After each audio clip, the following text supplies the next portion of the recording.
Hello বন্ধুরা, আমি মাম্পি আর মাম্পির রন্ধনশালায় জানাই তোমাদের সকলকে স্বাগত।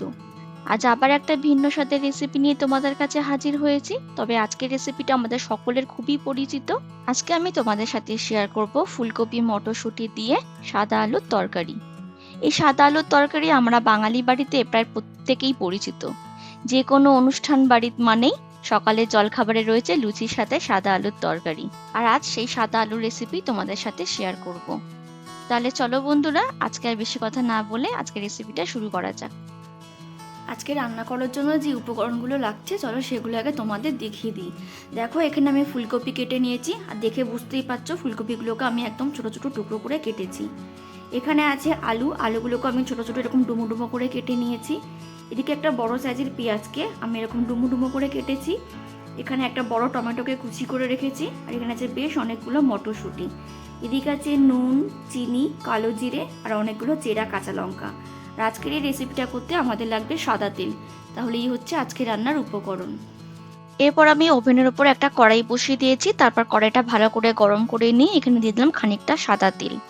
তেলটাও যখন ভালো মতো গরম হয়ে যাবে এখানে দিয়ে দেবো হাফ চামচের মতো কালো জিরে আর দিয়ে দিলাম বেশ অনেকগুলো চেরা কাঁচা লঙ্কা। তারপর কয়েক সেকেন্ড নেড়ে চেড়ে ফোড়নটাকে একটু ভালো করে ভেজে নেব।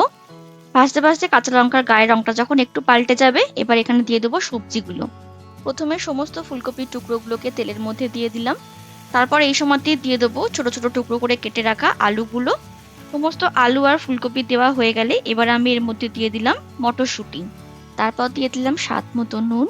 এবার সমস্ত কিছু খুব ভালো করে নেড়ে চেড়ে একটু হালকা করে সমস্ত সবজিগুলোকে ভেজে নেব। নিশ্চয়ই লক্ষ্য করেছো আমি কিন্তু এক্ষুনি সবজিগুলোর সাথে পেঁয়াজগুলোও দিয়ে দিইনি। অনেক সময় পেঁয়াজ প্রথমেই দিয়ে দিলে সবজিগুলো কড়াতে লেগে যায়, ভালো করে ভাজা যায় না। তাই প্রথমে সবজিগুলোকে হালকা করে একটু ভেজে নিতে হবে, তারপরে পেঁয়াজগুলো দেব। বেশ খানিকক্ষণ সময় নিয়ে আমি ভালো করে নেড়ে চেড়ে সবজিগুলোকে একটু ভেজে নিচ্ছি। বেশি কড়কড়ে করে সবজিগুলোকে কিন্তু ভাজবো না, তাহলে কিন্তু খেতে ভালো লাগবে না।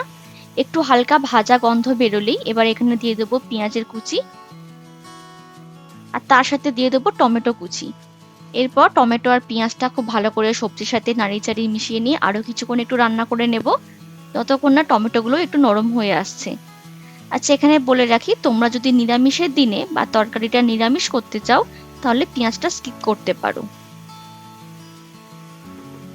বন্ধুরা, তোমাদের হাতে যদি অল্প সময় থাকে তাহলে সকালে জলখাবারে বা লাঞ্চ বক্সে তোমরা কিন্তু এই রকম অল্প তেল মশলা দিয়ে সাদা আলুর তরকারি করে নিতে পারো।